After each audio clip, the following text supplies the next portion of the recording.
जो भी काम हम पीपीटीसीटी में करते हैं प्रेग्नेंट वेमेन के लिए, वो मैं आज शेयर करना चाहती हूँ ताकि सभी को इसकी जानकारी हो। तो जो भी मतलब फ़र्स्ट विज़िट में प्रेग्नेंट लेडीज़ आती हैं, हम उनका टेस्ट करते हैं, और प्री टेस्ट काउंसलिंग करते हैं, और 5 C's फॉलो करते हैं। First is confidentiality, then consent taking and counselling, और ये प्री टेस्ट काउंसलिंग है। After that correct test result procedure, and 5th one is care, treatment and support. यदि प्रेग्नेंट वीमेन में से कोई पॉजिटिव आ गई तो हम उसके पति का टेस्ट, या जो भी उसके अगर बच्चे हैं तो उनका टेस्ट करते हैं। और टेस्ट करने के बाद जब हम रिपोर्ट हैंड ओवर करते हैं तो उसको पोस्ट टेस्ट काउंसलिंग कहते हैं। पोस्ट टेस्ट काउंसलिंग के बाद हम उसको रेफ़र करते हैं ART सेंटर, उसकी दवाइयों के लिए जो कि लाइफ लॉन्ग चलती हैं, और उसे काउंसल करते हैं कि उसको गवर्नमेंट हॉस्पिटल से ही डिलीवरी करानी है, और डिलीवरी के टाइम जो जो चीज़ें उसके लिए ज़रूरी है वो उसको कहते हैं कि जब भी वो हॉस्पिटल आती रहे, हमसे मिलती रहे और हमसे मतलब कनेक्टेड रहे, क्योंकि डिलीवरी तक तो उसको हमसे जुड़ना ही है, क्योंकि डिलीवरी के टाइम हम उसको यूनिवर्सल प्रिकॉशंस किट्स देंगे, और उसको नेवरापिन सिरप भी हमारे पास से ही मिलेगा जो कि बच्चे के लिए होता है। और जब डिलीवरी हो जाती है उसके बाद भी उसको 1.5 साल तक हम लोगों से जुड़कर रहना है। वो क्योंकि जब डिलीवरी के बाद हम उसको काउंसल करते हैं कि उसे ब्रेस्ट फीड कराना है कि एक्सक्लूसिव रिप्लेसमेंट फीड देना है। दोनों फीड में से जो भी वो चूज़ करती है वो उसका खुद का निर्णय है अपने लिए, परंतु हम उसको गाइड करते हैं कि जो भी चीज़ें वो फॉलो करे उसको वो 6 महीने तक एक्सक्लूसिव फॉलो करनी है, और उसको हाइजीन का ध्यान रखना है। अगर वो एक्सक्लूसिव रिप्लेसमेंट फीड देती है तो बॉटल्स हर बार बॉयल होनी चाहिए, और 2-3 बॉटल्स अगर कांच वाली हो तो बेटर रहता है, ताकि जैसे कि एक यूज़ करने के बाद उसको वॉश करके रखें, फिर दूसरी यूज़ करें, फिर तीसरी, फिर फर्स्ट का नंबर थोड़े लेट आए, और हर बार बॉयल होनी चाहिए। जो दूध उसमें बच जाता है वो उसको बच्चे को नहीं देना है दोबारा, ठीक है। और उसको बच्चे को भूखा नहीं रखना है, हाइजीन का ध्यान रखना है। जब भी बच्चे को पकड़ना है तो हाथ धोकर साफ़ सुथरे तरीके से उसे बच्चे को पकड़ना है या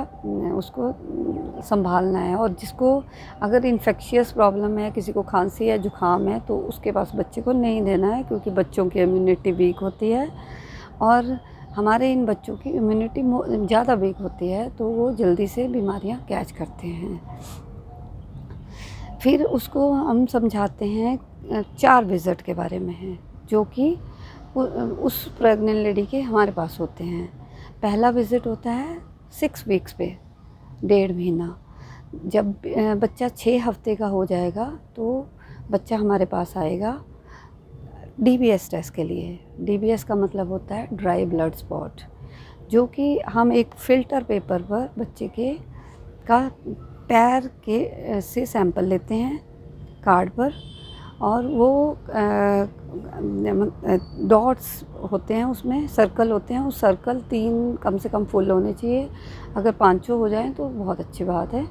तो वो हम सैंपल लेने के बाद, उसकी एंट्री करने के बाद, हम उसकी ड्राई होने के बाद हम उसको डिस्पैच करते हैं दिल्ली एम्स टेस्टिंग के लिए।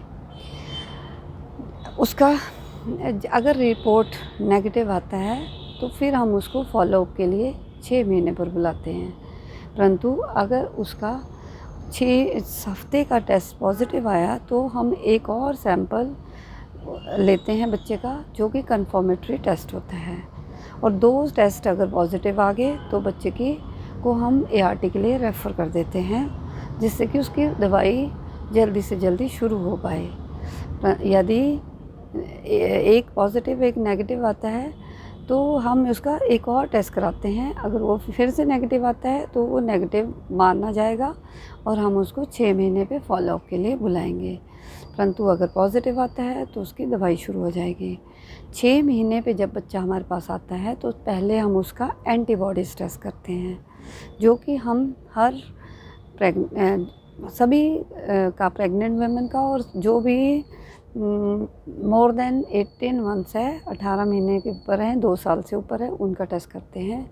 वैसा ही हम एंटीबॉडीज़ टेस्ट करते हैं। परंतु क्योंकि ये बच्चे रेट्रो पॉजिटिव मदर के हैं तो हम इनको 3 टेस्ट का प्रोसीजर फॉलो करते हैं। जैसे कि हमारे पास अगर कोई भी पॉजिटिव आए तो हम उसको एक टेस्ट में नहीं कहते कि आप पॉजिटिव हो, हम उसके 3 टेस्ट का प्रोसीजर फॉलो करते हैं। अगर तीनों में पॉजिटिव आता है, और ये रैपिड टेस्ट किट यूज़ की जाती है हमारे पास, परंतु डिफरेंट किट्स, एक ही तरह की किट नहीं हो सकता, किट का फॉल्ट हो। तो अगर तीनों टेस्ट लगाने में अगर बड़ों का तो तीनों में पॉजिटिव आए तो उसको हम पॉजिटिव डिक्लेयर करते हैं, 2 में आए तो भी पॉजिटिव करते हैं, और 1 में आए तो हो सकता है वो किल्ट का फॉल्ट हो, तो उसको हम फॉलोअप के लिए रखते हैं। बच्चों में भी हम 3 टेस्ट का प्रोसीजर फॉलो करते हैं। जब बच्चा 6 महीने का हमारे पास आएगा तो हम उसके 3 टेस्ट का प्रोसीजर फॉलो करेंगे। पहला, अगर तीनों में से कोई भी टेस्ट पॉजिटिव आया तो हम उसका DBS कार्ड बनाएंगे। पहली बात, जब भी हम एंटीबॉडीज़ टेस्ट लेते हैं या तो हम बच्चे कार्ड डायरेक्टली कार्ड भी बना सकते हैं और बच्चे का सैंपल एंटीबॉडीज़ के लिए भी रख सकते हैं।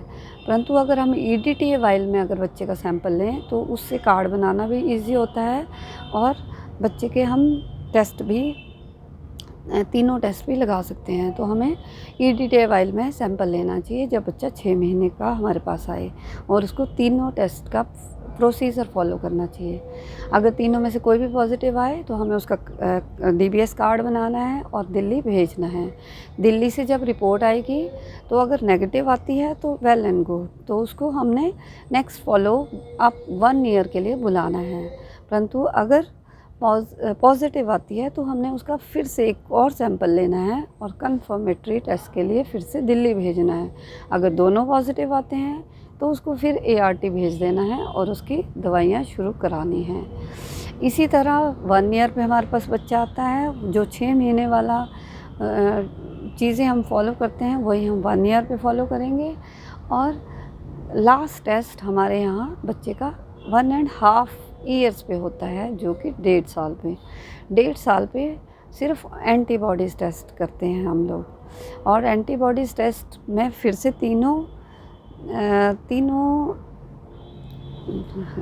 तीन टेस्ट का प्रोसीजर फॉलो करते हैं। अगर तीनों में पॉजिटिव आया तो पॉजिटिव, उसकी ART शुरू होगी। अगर तीनों में से एक में पॉजिटिव आया, 2 में नेगेटिव आया, तो फिर से हम उसको फॉलोअप के लिए बुलाएंगे कुछ टाइम बाद, और अगर 1 महीने बाद, और अगर 2 में पॉजिटिव आया, 1 में नेगेटिव आया तो भी पॉजिटिव होगा।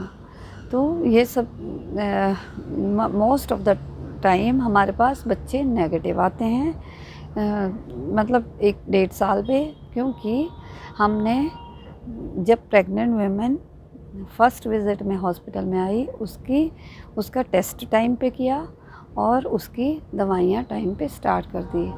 सो ये दवाइयाँ बहुत महत्वपूर्ण हैं। अगर ये टाइम पे शुरू हो जाती हैं तो बच्चे के नेगेटिव होने के चांसेस बहुत ज़्यादा बढ़ जाते हैं। तो हम सबको जब भी प्रेग्नेंट लेडी हमारे पास आए, और सभी प्रेग्नेंट लेडीज़ को अपना HIV, VDRL, हेपेटाइटिस B और C की जांच सरकारी अस्पताल से ज़रूर करानी चाहिए। हम ये चारों टेस्ट अपने हॉस्पिटल में एक ही प्रिक में करते हैं, और इस तरह से हो तो बहुत ही अच्छा है। तो और हमें ये जानकारी होनी चाहिए कि अगर टाइम पे पता लगेगा तो हमारे किसी को अगर प्रॉब्लम हो भी तो बच्चे नेगेटिव हो सकते हैं। जो बच्चे हमारे पास मतलब पॉजिटिव हो जाएं तो उन बच्चों का कोई कसूर नहीं है। अगर किसी लापरवाही की वजह से, माँ बाप की वजह से अगर बच्चों में ये बीमारी आ जाए, तो हमें ये अवेयरनेस होनी चाहिए कि हमारा टेस्ट ज़रूर हो सरकारी अस्पताल से, ICTC सेंटर से, और अगर कुछ प्रॉब्लम हो तो हम टाइमली अपनी दवाइयाँ शुरू करें और उन दवाइयों को बीच में कभी ना छोड़ें, क्योंकि हमारी क्योंकि HIV का जो वायरस है वो हमारे शरीर की रोग प्रतिरोधक क्षमता को कम कर देता है, और ये दवाइयाँ एक सुरक्षा कवच का काम करती हैं, जिससे कि बीमारी हमारे शरीर को हार्म नहीं होने देती, हमारा इम्यून सिस्टम वीक नहीं होने देती। तो यही जानकारी मैं चाहती थी सब तक पहुँचे और सबको इसका फ़ायदा हो। So thank you very much. This is Rita signing out until we meet again. Thank you.